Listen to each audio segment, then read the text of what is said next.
सर्वांना मानाचा क्रांतिकारी जय भीम. दीक्षाभूमी परिसरात चुकीच्या पद्धतीनं चालू असलेल्या बांधकाम विरोधात सर्व भीमसैनिकांनी हे बांधकाम थांबवण्यात यावं. दीक्षाभूमी परिसरात कोणत्याही पद्धतीनं आम्ही हे बांधकाम होऊ देणार नाही. तुम्हाला अंडरग्राऊंड पार्किंग जरी बांधायचे असेल तर तिकडे जाऊन बांधा. दीक्षाभूमीच्या पवित्र ठिकाणी हे असली नौटंगी तुम्ही करू नका. दीक्षाभूमी हे काही कोणाच्या मालकीची दीक्षाभूमी नाही. ते आमच्या बापाने डॉक्टर बाबासाहेब आंबेडकरांनी धम्म दीक्षा दिलेली दीक्षाभूमी आहे. त्या ठिकाणी पवित्र मातीत आम्हाला बुद्ध जगात पेरला. त्या पवित्र मातीचा आज माती करू नका. त्या दीक्षाभूमीच्या पवित्र ठिकाणी तुमची कसलीही पार्किंग आता आम्ही निर्माण होऊ देणार नाही. हे नौटंगी आम्ही खपून घेणार नाही. दीक्षाभूमीच्या परिसरात बांधायचं असेल तर ग्रंथालय उभारा. लाखो अनुयायांना आज दीक्षाभूमीच्या परिसरात संडास बाथरूम नाही, पाण्याची व्यवस्था नाही, राहण्याची झोपण्याची बसण्याची व्यवस्था नाही.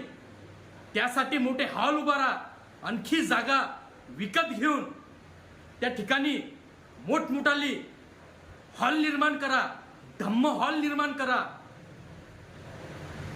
करोडो रुपयाचे पुस्तकं, अब्ज रुपयाचे पुस्तकं या दीक्षाभूमीच्या ठिकाणी विकल्या जातात. त्या पुस्तकांना, पुस्तक विक्रेत्यांना व्यवस्थित त्यांना दुकान लावता आलं पाहिजेत अशी जागा उपलब्ध करून द्या. हे फालतूपणा आणि फालतूगिरीपणा करून दीक्षाभूमीचा हा कमीपणा करू नका. त्या पवित्र ठिकाणी अंडरग्राऊंड पार्किंग कशामुळे निर्माण केले जाते आणि कोणासाठी पार्किंगची आवश्यकता आहे का? फालतू गोष्टी या ठिकाणी निर्माण झाल्या नाही पाहिजेत. आणि दीक्षाभूमीची हे पवित्र माती आज भारताच्या प्रत्येक बुद्ध विहारात त्या ठिकाणी घेऊन जातात आणि त्या मातीवर बुद्ध विहार निर्माण करतात. एवढी हे पवित्र दीक्षाभूमी असल्यानंतर त्या ठिकाणी हे अंडरग्राऊंड पार्किंग कशासाठी आणि पार्किंग त्या ठिकाणी निर्माण केली. एखाद्या गाडीत जरी बॉम्ब आला, त्या ठिकाणी बॉम्ब टाकण्यात आला तर याला जिम्मेदार कोण? हे फालतूपणा या ठिकाणी आम्ही खपून घेणार नाही. आम्ही भीमसैनिकांना आवाहन करतो की हे जे बांधकाम, हे अवैध बांधकाम या ठिकाणी चालू आहे, हे बांधकाम या ठिकाणी आता उधळून लावण्यासाठी आपण भीमसैनिकांनी एक झालं पाहिजे आणि दीक्षाभूमी वाचवण्याचं काम हे आज आपल्यावर येऊन पडलं. हे दीक्षाभूमी बांधण्यासाठी आज 1978 पासून दीक्षाभूमीचं बांधकाम चालू होतं आणि 2001 मध्ये दीक्षाभूमीचं परिपूर्ण बांधकाम तयार करून 120 फुटाचा हा पवित्र स्तंभ त्या ठिकाणी निर्माण करण्यात आला. जरी या अंडरग्राऊंड खोदकामामुळे या स्तंभाला काही हानी झाली तर याला जिम्मेदार कोण आहे? त्या ठिकाणी पवित्र बुद्धाला ज्ञान प्राप्त झालेलं बोधिवृक्ष आहे.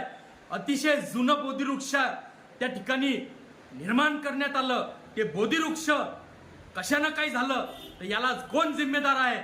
तात्काळ हे बांधकाम थांबवण्यात आलं पाहिजे आणि त्या ठिकाणी कोणतंही बांधकाम, अंडरग्राऊंड बांधकाम हे कोणीही करू नका. जेवढे काही समितीचे अध्यक्ष, सचिव, हे समितीचे मेंबर असतील त्यांनी हे दीक्षाभूमी आपल्या मालकीची आहे असा दावा करू नये. हे तुमच्या मालकीची दीक्षाभूमी नसून ते आमच्या सर्वसाधारण भीमसैनिकांच्या मालकीची दीक्षाभूमी आहे. याच्यावर आपला हक्क आणि अधिकार दाखवू नका. कोणताही त्या ठिकाणी बांधकाम करू नका. बांधकाम करायचं असेल तर जनतेच्या हिताचं बांधकाम त्या ठिकाणी करा. हे असलं बांधकाम आम्ही खपून घेणार नाही आणि तात्काळ हे बांधकाम त्या ठिकाणी बंद करण्यात यावं.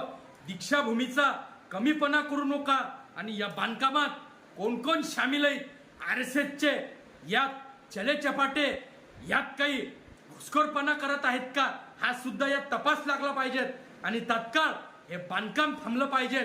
जगात आज एवढे बुद्ध विहार आहेत, मंदिर आहेत, मस्जिदी आहेत. कोणत्याही मंदिरात मस्जिदीत बुद्ध विहारात अंडरग्राऊंड पार्किंग नाही. मग दीक्षाभूमीतच तुम्ही हे पार्किंग कशी काय निर्माण करता आणि कोणाच्या आदेशानं तुम्ही हे पार्किंग निर्माण करता. तात्काळ हे नौटंगी बंद करा. दीक्षाभूमीचे मालक बनू नका. दीक्षाभूमी हे आमची प्रेरणास्थान आहे, आमची ऊर्जा भूमी आहे. त्या दीक्षाभूमीला आज गालबोट लावायचं काम करू नका.